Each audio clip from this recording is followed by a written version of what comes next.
one aspect of the Eric Garner non-indictment of Officer Pantaleo for the chokehold killing of the unarmed black man is related to the officer himself. The New York police officer who held Eric Garner in that chokehold, which was against NYPD policy, which eventually killed Eric Garner, has been sued 3 times for allegedly violating the constitutional rights of other African Americans that he and fellow police officers arrested. And he has used chokeholds in the past, which, as I mentioned, are against NYPD policy.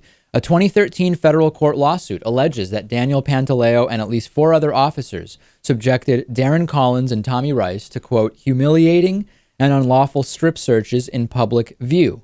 The victims said that Pantaleo slapped and tapped their testicles in broad daylight. Officers denied charges, but there was a cash settlement to get this out of court. Separate incident, Rylon Walker alleged that Pantaleo and other officers falsely arrested him on Staten Island for marijuana possession in 2012. The lawsuit against the officers maintained that Walker was committing no crime and was not acting suspiciously, and the charges against Walker were ultimately dismissed. And a third incident involved 22-year-old Kenneth Collins from Staten Island, who filed a lawsuit that similarly alleged that Officer Pantaleo and other officers violated his rights during a 2012 marijuana arrest. He claimed he was falsely arrested, subjected to degrading searches of his private parts and genitals by the defendant police officers. And it's just amazing to me, Lewis, that when we look at this particular officer, he has a history of complaints from African-American detainees, suspects, call them what you will. It involves using violence. It involves humiliation. And he was still on the force.